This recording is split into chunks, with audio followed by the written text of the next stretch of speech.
بسم اللہ الرحمن الرحیم۔ السلام علیکم، میں ہوں حسن شام ایک بہت ہی اہم ویلاگ لے کر۔ سب سے پہلے آپ سے گزارش ہے میرے چینل کو سبسکرائب کریں، ساتھ لگے بیل آئیکن پر ضرور پریس کریں، ویڈیو کو لائک کریں، شیئر کریں۔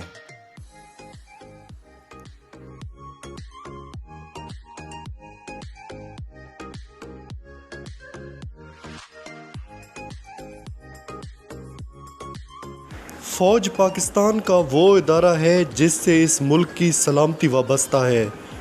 جن ملکوں کے پاس فوج نہیں ان ملکوں کا حال دیکھ لیں۔ پاکستانی فوج دنیا کی طاقتور فوج ہے۔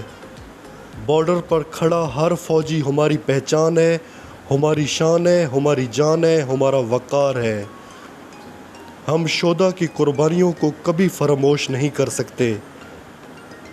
اگر فوج مضبوط ہوگی تو پاکستان مضبوط ہوگا۔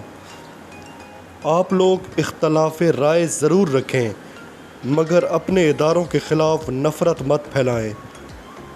اس سے ملک کمزور ہوتے ہیں اور دشمن تو ویسے بھی موقع پرست ہوتا ہے، موقع دیکھ کر وار کرتا ہے۔ خدا را اپنے دشمنوں کو ایسے مواقع فراہم مت کریں۔ اختلاف ضرور کریں مگر نفرت مت پھیلائیں۔ ہم تمام ان شہداء کو سلام پیش کرتے ہیں جنہوں نے اس ملک کی سلامتی کے لیے قربانیاں دیں۔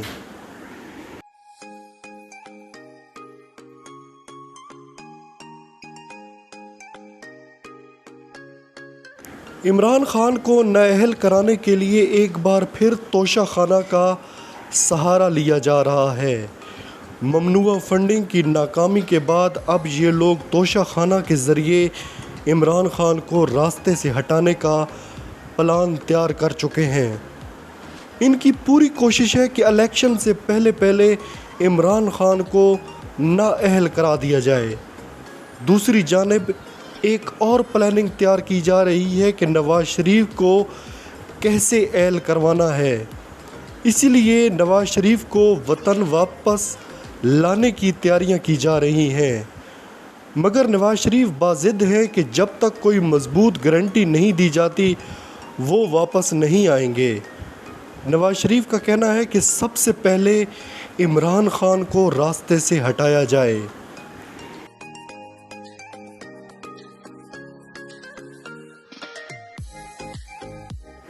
جہاں یہ عمران خان کے ساتھ کوئی گیم کرتے ہیں وہاں عمران خان اس سے بڑی گیم کر کے انہیں پریشان کر دیتا ہے۔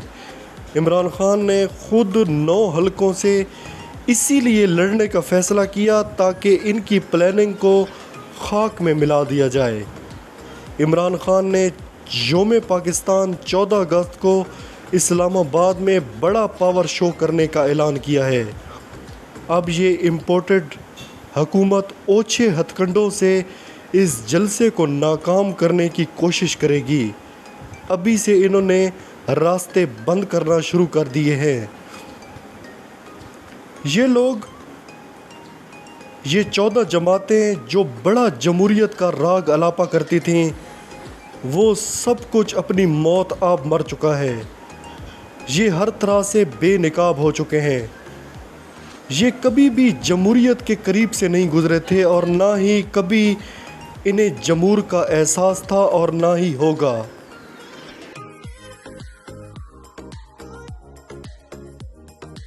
یہ وہ لوگ ہیں جنہوں نے عمران خان کو مہنگائی کا بہانہ کر کے ہٹایا، اسے چھوڑ دیا۔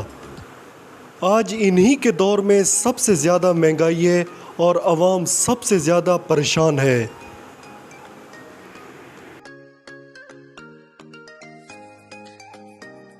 اب تک کے لیے اتنا ہی۔ اللہ حافظ۔